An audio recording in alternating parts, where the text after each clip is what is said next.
On the other hand, the South African National Civic Organisation has called for the immediate resignation of Finance Minister.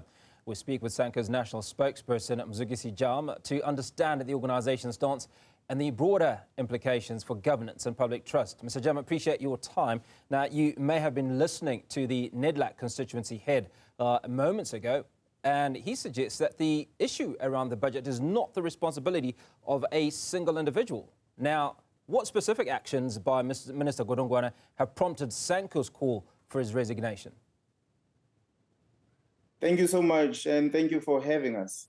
We really would like to align ourselves with Nedlac, because what actually prompted our stance as SANCO is the fact that the minister woke up one day and just decided that he was actually going to impose the VAT increase. The reality is that there was never any consultation, even with the alliance within the ANC. So it was his sole decision to just decide that he was going to increase the VAT.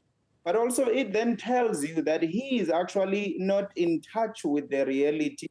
He has no insight in terms of what the country is currently facing. Because if you are saying then the VAT must increase, considering the fact that the cost of living is already high, what are you then saying must happen to the poor? It is for those reasons that we realized that as SANCO, Minister Godongwana perhaps is tired, and perhaps he needs to be, given some sort of a rest, because he has run out of ideas in terms of how to raise revenue without compromising the poor of the poorest. Now, how do you understand that Minister Godongwana made this decision solely on his own?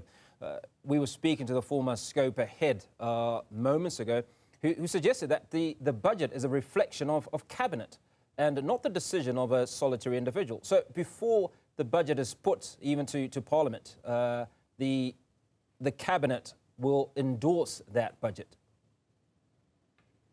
I can tell you now, without fear or favor or prejudice, that if there was any thorough consultation before this VAT increase was imposed, we would have actually stopped that madness before it was even announced as SANCO. Hence, I'm saying, even within the alliance, because you would realize that Minister Godongwana is actually a deployee of the ANC, then you would assume that there was consultation between the alliance partners. There was no some sort of consultation with the alliance partners. It even got worse when it got to Parliament. You would then realize that even in Parliament, the very same issue of VAT increase, the parties which are now claiming to have opposed the very same VAT increase, in actual fact, they were using this whole thing to advance their own selfish interests. It is for those reasons that we then realized that there is actually no one, even in Parliament, who's actually standing on behalf of the citizens of this country. Well, we don't expect them to do that because that is our responsibility in any case. And it is for those reasons that we strongly believe that as SANCO, the minister really has no capacity to continue as the Minister of Finance. Well, the Minister of Finance, who's remains current, has, I think, until May 21st, if I'm not mistaken, to make a presentation of Budget 3.0. What are your expectations, and as far as the consultative process is, prior to the submission of Budget 3.0? Just look at what now has been happening, the confusion in terms of the withdrawal of the VAT increase, him saying he will continue, and then on the other side, he will not continue. It just shows you that he actually has no idea of what he's doing. We really would not expect, if the president would listen to us, we really would not expect Minister Godongwana to continue. It would be really in the best interest of this country if the president would try to appoint someone who actually has the best interest of the citizens of this country to continue, and in terms of presenting the budget proposal. Because the current one that we are having clearly has no interest of the citizens of this country. And we are urging whoever he is actually representing to come back and fetch him. Because as for the people of this country, he is not representing any of them. So if he continues, we're expecting nothing but crisis and chaos and confusion, which is something that we really do not have time for at this present moment. So talk to us about how you feel civil society organizations can effectively influence the governmental policy decisions. Because obviously you have it for the current finance minister, and you're talking about how if President Cyril Ramaphosa would listen to you, but just how do you envision finding common ground with President Cyril Ramaphosa? We have started engaging members of the alliance and other, groups who actually share the same feeling as ourselves. And we are of a very strong view that President Ramaphosa cares about the interests of the people of this country. And we are of a very strong view that he would actually do the right thing and recall Minister Godongwana.